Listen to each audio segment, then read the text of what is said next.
Cigarette பழக்கத்தை நிறுத்த 5 வழிகளை சொல்லியிருக்காங்க. 5 Ds அப்படின்னு சொல்கிறாங்க. முதல் டி என்னென்னா டிலே.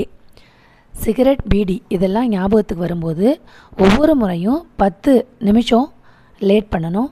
அதை தினமும் செய்யணும்.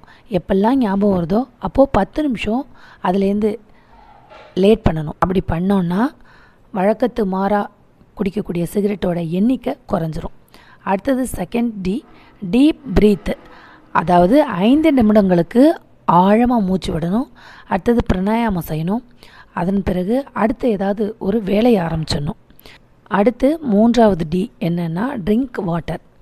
சிகரெட் பிடிக்கணும்னு ஞாபகம் வரும்போதெல்லாம் கொஞ்சம் கொஞ்சமாக தண்ணி குடிக்கணும். மெதுவாக அந்த தண்ணியை குடிக்கணும். இப்படி கொஞ்சம் அந்த நேரத்தை தள்ளணும். அப்படி அந்த சிகரெட் குடிக்கணுங்கிற அந்த நினைவு தான் நமக்கு அந்த பழக்கத்தை அதிகமாக ஏற்படுத்துதான். அடுத்து 4வது டி, டூ சம்திங் எல்ஸ். அதாவது நம்ம பார்த்துட்டு இருக்கக்கூடிய வேலையை நிறுத்திட்டு வேறொரு வேலையை மாற்றி செய்யணும். நம்ம ஆஃபீஸில் ஒர்க் பண்ணிட்டு இருந்தோம்னா அப்போ சில வேலைகளை மாற்றி செய்யலாம். மாடிப்படிகளில் ஏறி இறங்கலாம். அடுத்து வீட்டில் இருந்தோன்னா வீட்டை க்ளீன் பண்ணிவிட்டு களைஞ்சிருக்கிற பொருள்களை ஒழுங்காக வைக்கணும். அப்படி இல்லைன்னா யோகா, தியானம் செய்கிறது, நமக்கு பிடித்தமான இசையை கேட்குறது, புக் படிக்கிறது, இதெல்லாம் செஞ்சோம்னா அந்த சிகரெட் குடிக்கிற நேரம் அதிகமாகிடும். ஸோ அந்த நினைவுலேருந்து நம்ம மாற்றிக்கணும். அடுத்து 5வது டி, டைரக்டரி.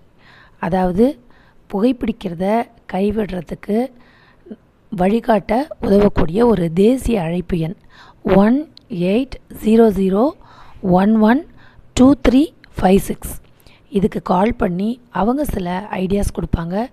இந்த 5 விஷயங்களையும் நம்ம ஃபாலோ பண்ணோம்னா புகைப்பிடிக்கிற பழக்கத்துலேருந்து நம்மளை காப்பாற்றிக்கலாம். இந்த 5 Ds'ை ஃபாலோ பண்ணி யாரெல்லாம் புகைப்பிடிக்கிற பழக்கத்தை விட்டுருக்கீங்க அப்படிங்கிறத கமெண்டில் சொல்லுங்கள். நன்றி.